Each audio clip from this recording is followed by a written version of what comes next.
как-то вот это все очень, очень красиво выглядит. Как бы такой соперник, такая мотивация хорошо сыграть. Как будто бы все варианты считаются хорошо у меня. Взгляды резко со своей партии сменились на мою партию. Все 4 фигуры против одного из сильнейших матистов мира. Мне кажется, что это сон.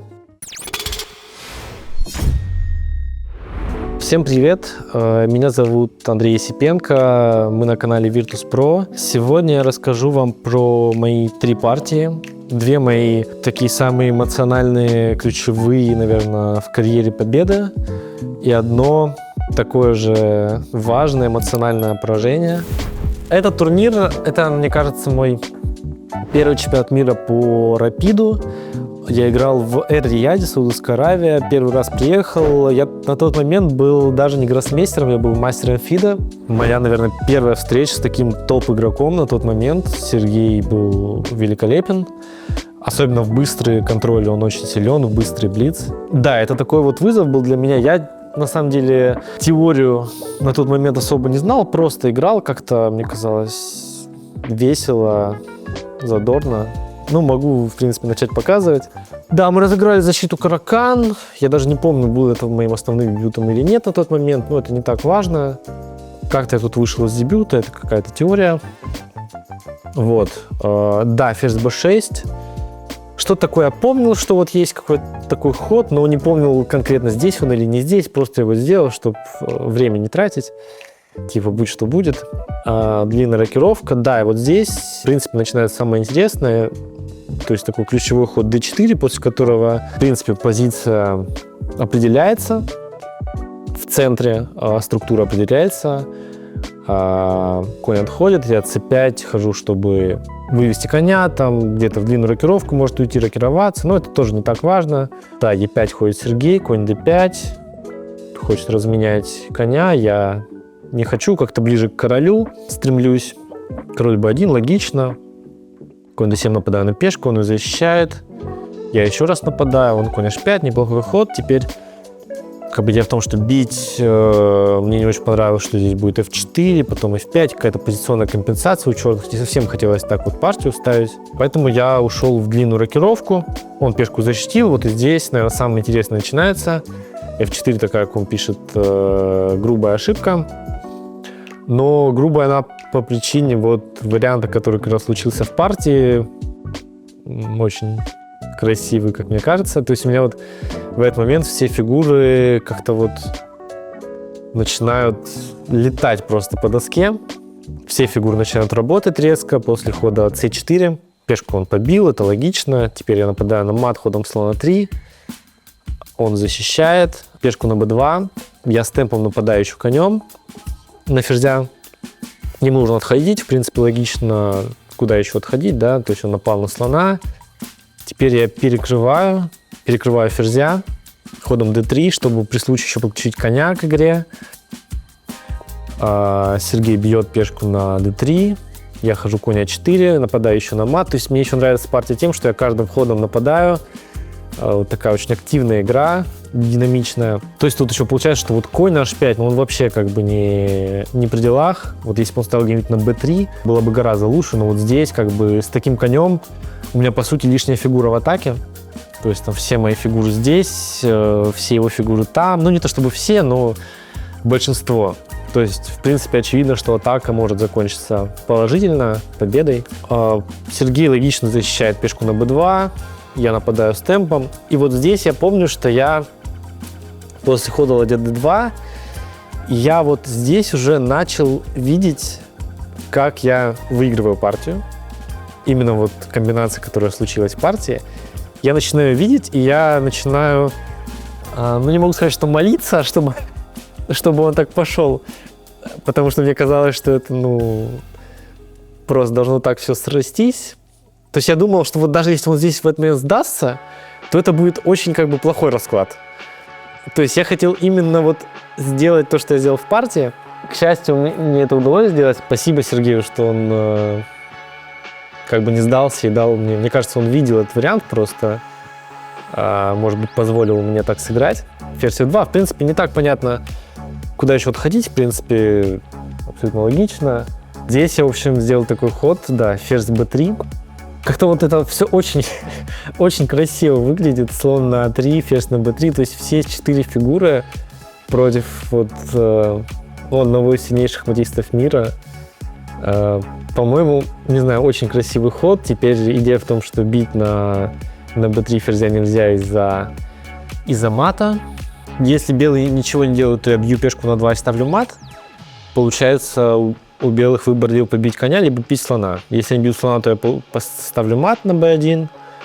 Если они бьют на c3, как и случилось в партии, то вхожу ферзь c3. Там королем отходить будет мат. А если там слоном, то это как раз случилось в партии. Я бью, даю шах. Это все единственные ходы. Ладья b1, конь c2 и выигрываю ферзя. Вообще, на самом деле, вот если чуть вернуться, вот было бы здорово, если бы здесь Сергей сдался. Это было бы вообще красиво.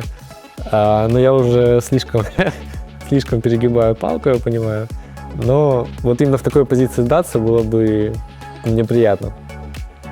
Ну, тут как бы можно уже сдаться, но Сергей не сдавался. Здесь я еще вот такой вот... Мне очень нравился ход b5. Так вот стильно, мне кажется, я пошел. Идея в том, что я просто хочу вскрыть какие-то линии, чтобы подключить ладью к матовой атаке. Потому что конь не работает. По сути, у меня примерно чистый лишний ферзь на доске. Вот. Ну и как-то было сыграно cb, ладья d4. И здесь Сергей сдался, потому что грозит шах на c3, потом ладья b4 и там последующий мат на c1 где-то. В общем, такая вот партия, наверное, моя лучшая с творческой точки зрения в плане безошибочности. Вот вы видите, точность 98,5. Такая безошибочная партия, очень красивая. Мне всегда приятно там ее смотреть, ее вспоминать и вообще вот видеть эту позицию. Мне всегда так на душе, в общем, приятно от этого. Изначально, когда я пошел в ферзь b3, я помню, как со мной рядом сидел Александр Грищук, играл с кем-то партию.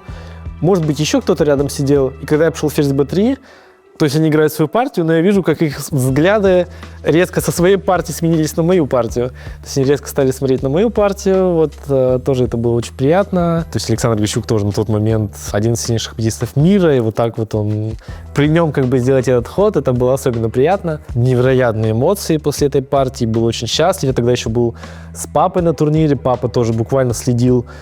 Там в 5 метрах он смотрел за партией. Тоже он был абсолютно счастлив, мы были счастливы. И такие партии часто могут служить как хорошую службу, так и плохую, потому что я где-то слишком поверил в себя и, в общем, не получилось каких-то уже завышенных от себя надежд оправдать. Но в целом это был супер опыт, супер положительно. И в тот момент это было, конечно, очень приятно так заявить о себе, так скажем. Да, вот эта партия, наверное, одна из моих самых болезненных в жизни. Это был турнир Grand Swiss, Большая Швейцарка в 2023 году. Последний тур, я на чистом первом месте. И чтобы попасть в турнир претендентов, мне достаточно сделать ничью. Вот. И жеребьевка свела меня с Анишем Гири, топовым шахматистом. Настрой был хороший, мне казалось, что вполне... мне по силам эту партию не проиграть, учитывая то, как у меня идет турнир, явно в форме. Вот, ну, можем начать ее разбирать. Да, не очень мне это приятно, конечно, делать, но, ну, как бы что делать. Вспомню, как это было. Негативные эмоции тоже эмоции. Вот. Да, разыграли такой дебют. Да, cd, ед, слон f4, конь f6, слон f5, да. Я это тоже готовил на сборах, мне казалось, что это интересно, но я могу сказать вот через несколько ходов, что произошло. В принципе, логично, что Аниш знал этот вариант, но конь e2, рокировка, ладья c1, да, вот эта линия, я тоже ее как бы готовил к турниру, не конкретно к этой партии, а к турниру, то есть за пару месяцев, там, условно, до турнира. Не все детали я помнил, но что-то я все-таки помнил. Да, здесь такой ход c5, когда я его делал, тут вот мне очень не повезло, когда я делал этот ход, я был в полной уверенности, что Аниш его не знает. Почему я так думал? Потому что когда мы это анализировали с моим тренером, это вообще не было, по-моему, в топ-3 линий компьютера. То есть это невозможно было, как мне казалось, проанализировать. То есть я понимал, что это удивительного соперника, это новинка. Но Аниш здесь быстро играет dc, слон c5. конь d5, все это быстро очень сыграно. Я очень удивился в тот момент. Меня это расстроило, потому что, когда соперник удивлен, в любом случае тебе гораздо комфортнее психологически, что соперник играет сам, а не с помощью какой-то своей подготовки. Да, конь d5, ладья c5, да, это все основная линия. И вот здесь ход слон e6, который я тоже помнил. Да, и здесь Аниш чуть-чуть подумал, вот видите, 2 минуты, если смотреть на тайминге. 2 минуты подумал, шел конь c3. То есть, если человек не знает, никогда не смотрел эту линию, то за 2 минуты этот ход не сделает. То есть очевидно, что эту линию Аниш анализировал в какой-то момент, что для меня просто загадка, потому что, опять же, видимо, мне не повезло, что, может быть, Аниш смотрел ее со стороны черных, может быть, он когда анализировал, как и я, за черных ее просто помнил, как играть нужно белыми. В этом плане, мне кажется, это дикое невезение, но, с другой стороны, Аниш, респект ему за то, что он так много работает, что даже какую-то абсолютно левую линию, как мне кажется, все равно знает, что в ней делать, и поэтому он топовый шахматист, по сути. Конь c3. Да, я здесь уже как-то подрастроился немножко, но помнил, что так играть нужно. Хотя нет, может быть, не помнил, учитывая, что 12 минут потратил. Да, в общем, пошел я конь f4, 12 минут потратил, не знаю на что, Да, видимо, я вспоминал, потому что здесь я быстро заиграл, пошел конь d7 быстро и конь f6 быстро, в надежде на то, что Аниш начнет терять время, и как-то постепенно к ничейной гавани мы как-то приплывем, но здесь я уже почувствовал что-то неладное, смотрю, нет пешки, ладья активная, я начал как-то, видимо, слишком много думать, все мне перестало нравиться. Как я помню, у меня какой-то был сильный негатив вообще от позиции, то, что получилось на доске. Хотя оценка вроде бы нормальная. Но, видимо, надо было просто как-то продолжить играть без пешки, как-то пойти g6. Но сложно это сделать, потому что здесь еще одна висит. Да, здесь надо было видеть какой-то ход конь d5 с равенством. В общем, как-то до меня не дошло, что как-то можно эту пешку просто оставить под боем. Именно ходом g6, что это так полезно. Я шел h5. Тоже, кстати, неплохой ход, но ощущения были у меня не очень хорошие. Да, он побил. И здесь какой-то надо было сделать ход ладья c8. Очень сложный ход. Да, потому что я изначально, по-моему, здесь... Я могу объяснить, кстати, почему ход g6 сильный, потому что после ладья b7 есть ход конь d5 и нет хода f5, потому что мы бьем gf. В принципе, логично. После h5 я, по-моему, здесь рассчитывал пойти конь d5 и уравнять позицию, но зевнул f5 ход. Я могу объяснить после стольких лет свои мысли в тот момент. Да, поэтому g6 стоило пойти. До меня это не дошло. Пошел h5, ладья b7. Здесь, да, ладья c8, какой-то загадочный ход, но это сложно. Не знаю, для меня это сложно. Так пойти, и то, что равенство для меня это большой сюрприз. Тут у меня уже 3 пешек нет, но конь d5 как-то за счет активности фигур почему-то равенство. В принципе, здесь видно, что, может быть, все разменяется, но все равно не так просто это для меня. Я как-то пошел ладья d4, причем я так пошел, потому что, смотрите, у меня час 15 на часах, я делаю ход, у меня уже 39 минут, то есть очевидно, что я столько времени потратил, просто не понимая, какой делать ход, мне все не нравилось, везде мне казалось, у меня плохая позиция. Да, ладья d4 я без особой идеи сыграл, слон d2 я даже не понимал, что я собираюсь делать, какой-то уже нервный ход опять, с идеей ладья b4, но здесь сыграл ладья b5, я тоже подзевнул, видимо, в тот момент слон d7, а3 еще очень так жестко. И получается такой эндшпиль, который, да, после ладья d1, близок к проигранному. И как-то я тут даже у меня не получилось сопротивление какого-то навязать. Да, хотя бы по идее, ладья 2, просто как-нибудь не знаю, g6, может быть, не знаю, как-нибудь. Я пошел ладья c8, получил ладья d4. В общем, я не совсем понимаю, что я рассчитывал в этой партии, просто какой-то ужас.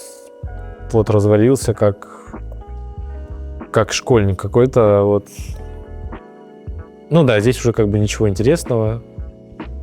Да, и здесь где-то я уже сдался, позиция совсем плохая, b4 идет куча пешек лишних, в общем, здесь уже нечего смотреть. Да, в тот момент было, конечно, очень неприятно, очень больно, но через какое-то время, может быть, через недельку я уже отошел, в принципе, понял, что как бы это спорт, такое бывает, ничего страшного, будут еще возможности. Я надеюсь, что будут.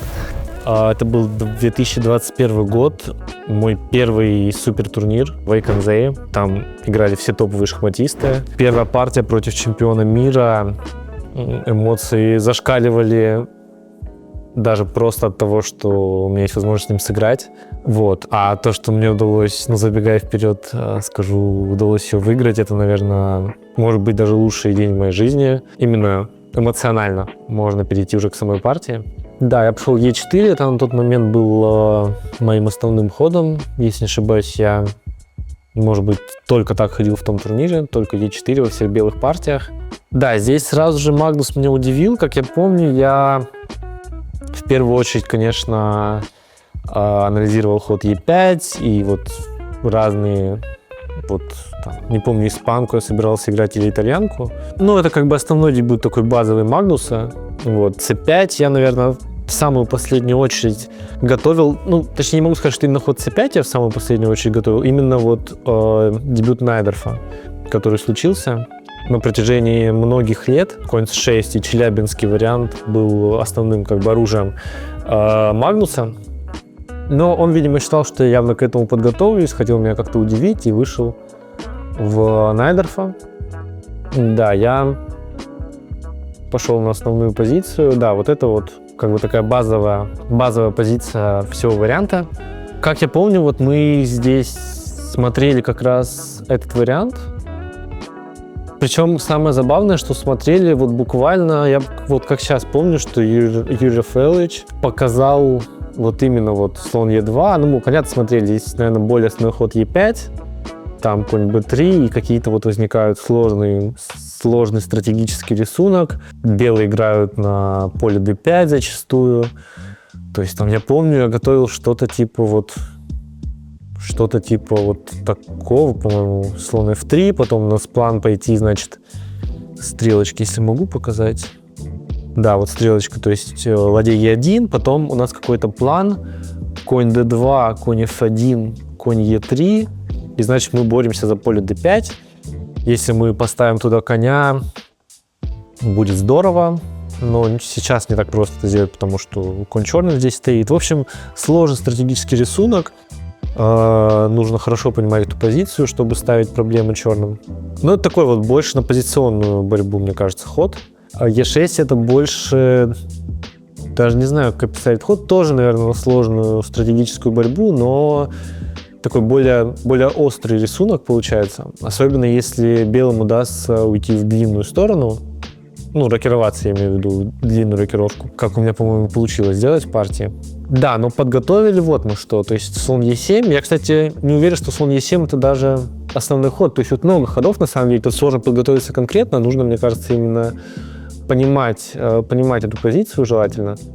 Да, слон Е7, я атакую, G4, здесь, да, B5, это как бы все подготовка, тут не так важно, да, и здесь вот ключевой ход А3.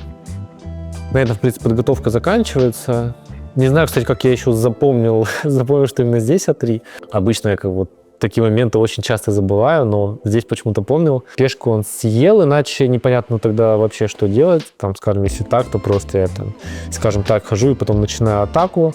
Вот А3, да, слон G5 он побил, ферзь D2. В этом как раз-таки идея, что я там, условно хочу, да, разменяться, и теперь из-за того, что я отдал пешку, вскрылась линия G, и теперь я могу при случае начать, точнее не при случае, а даже практически везде начать атаку вот по линии G.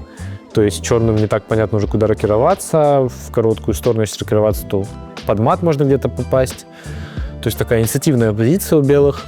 Магнус играет логично, ферзь H4. Логично, но не очень хорошо. Да, я помню, что это компьютер писал ошибкой. Вот еще тогда, да, в 2021 году, когда я разбирал партию, ничего не изменилось. Не так понятно, почему это ошибка. Глобально мне казалось, как сейчас помню, что на длинную рокировку у него идея пойти G5. Да, вот это мне казалось разумно, чтобы пойти ферзь F4 и разменять ферзей, побороть за черные поля.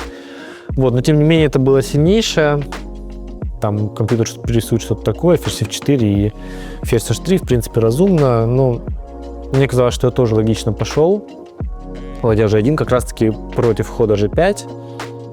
Магнус пошел g6. Еще был ход ферзь h6, как я помню. Но я здесь собирался делать какую-то чушь. Вот g6 довольно странный ход, потому что Магнус дал мне сделать длинную рокировку и начать атаку потенциальную. То есть там мой план глобально заключается в том, чтобы я там условно отошел королем, обезопасил там все, чтобы нигде под удары не попадало. Точнее, может быть, под связки какие-то потенциальные. Я даже не знаю, зачем здесь конкретно королем выходить, но просто вот всегда приятно сделать ход король b1 на всякий случай. И потом начать атаку ходом f4, f5, проломить здесь все, что можно, где-то может пожертвовать. Там на b5, может быть, коня такая зачастую жертва проходит, если черные не будут рокироваться в короткую сторону. Да, здесь Магнус, как я помню, начал уже задумываться на какое-то время. Ему явно позиция стала меньше нравиться. То есть часто бывает, что когда соперник начал надолго задумываться, а если он не цветнотчик, то значит, что позиция ему не очень нравится.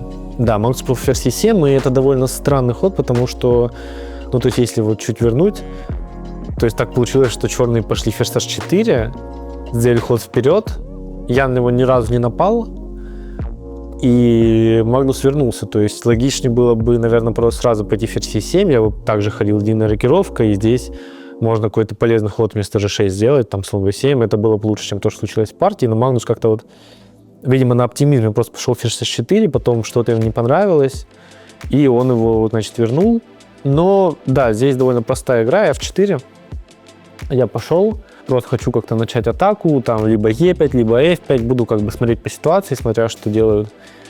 Черный, может быть, h4 еще, если там в короткую рокировку пойдет h4, h5, попытаться порвать как бы короля, если можно так выразиться. Да, слон b7, здесь я сделал какой-то ход, просто рукой, как это называется, без особых там раздумий, пошел король b1, даже вот как-то не подозревал, что у меня у этого хода есть еще дополнительная идея, я на тот момент не подозревал, но вот она как раз-таки на следующем ходу и случилось. Вот случилось то, чего я как бы не ожидал, точно шел конь c6. Мне этот ход казался нормальным, но потом я углубился в позицию и понял, что у меня здесь есть красивый такой вот удар, конь cb5. Магнус его наверняка зевнул, но с другой стороны тут как бы дорог хороший совет черным. В короткую рокировку уходить тревожно, потому что, как я сказал, h4, h5, позиция безумно опасная, может проиграна уже математически. Вот, поэтому, естественно, тут не совсем понятно, что делать. Что делать черным? Видимо, уже просто плохая позиция, да, Магнус шел конь c6. Этот ход был бы хорошим, если бы вот не такой ответ. Идея заключается в чем, что я съел пешку. Теперь, если этого коня побить, как это и случилось в партии, другого в принципе нет, потому что если там сделать рокировку, то я еще вот закусываю этой пешкой на d6, и абсолютно выигранная позиция. То есть у меня и позиция лучше, и мат я ставлю, и, то есть еще и пешка лишняя, просто сдаться можно по сути. Да, поэтому сыграно АБ, и как бы вот соль варианта заключается в том, что я бью, он бьет, и я хожу ферзь c3 и нападаю одновременно на ладью и на слона.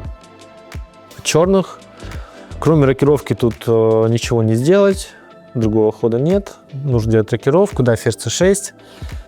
По сути, вот из ключевых моментов можно выделить, да, ход конь c6. Магнус вот подзевнул вот эту тактику, которая случилась. Да, после чего у меня лишняя пешка и выигранная позиция. То есть дальше уже, по сути, можно сказать, что идет добивание. Я просто ем все пешки. Да, вот здесь вот, наверное, важный ход ферзь c4 с идеей разменять ферзей ходом ферзь c7. Да, ладья a3 он сыграл. Логично побить пешку, иначе непонятно что. Да, ферзь c7. Но если я разменяю ферзей, то моя позиция просто будет сразу выигранная. Потому что у меня король все-таки слабее, мне бы желательно разменять ферзей. Ферзь e8. Да, еще был ход вот ферзь f6 важный, но вот эта позиция абсолютно выигранная у меня. Хотя за нее тогда, я помню, немножко переживал, но ком пишет выиграно, и тогда и во время партии казалось, что выиграно. Да, дальше ферзь e8 уже сложно как-то комментировать. Ладья g5, подключаю ладью, где-то слон b5 грозит. ладья 4, ладья 5. То есть я просто стараюсь разменять побольше фигур и выиграть партию. Да, ладья b4, он нападает на пешку, я защищаюсь. Да, в принципе, в добивании я, по-моему, очень хорошо играл. Может быть, мое лучшее добивание в плане точности, хорошо считал варианты. Я тогда, помню, вышел, в принципе, мне кажется, на пик вообще своих возможностей в плане расчета вариантов, когда как бы такой соперник, такая мотивация хорошо сыграть, как будто бы все варианты считаются хорошо у меня, ну, по крайней мере, в тот момент я так чувствовал. Все как бы как нужно, ничего не зевается, это было приятно. Да, разменял ладью, потому что грозила ладья b3, там с последующим матом. Вот, да, поэтому я эту ладью разменял. Ну и вскоре он сдался, потому что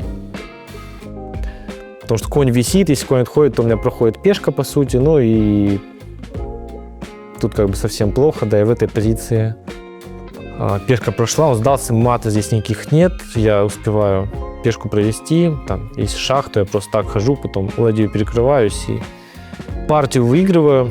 Наверное, самая моя любимая, ну, может быть, не уверен, большие эмоции были, я тогда много в интервью говорил, что мне кажется, что это сон, потому что у меня часто вот на тот момент бывало, что что-то хорошее происходит, и потом я просыпаюсь, поэтому да, я как-то так на нервах был, что это может быть сон, но слава богу, нет, удалось Магнуса выиграть. Руки, кстати, мы не пожали на тот момент, потому что был ковид, мы постоянно сдавали эти тесты. Магнус просто как-то спокойно воспринял, по-моему, ушел. Мы с ним партию не обсуждали. Как бы ничего особенного в плане того, как он воспринял, там, скорее, как я воспринял. Это был такой экстаз. Пишите в комментариях, какие партии еще вы хотите, чтобы я разобрал. Всем спасибо, всем пока.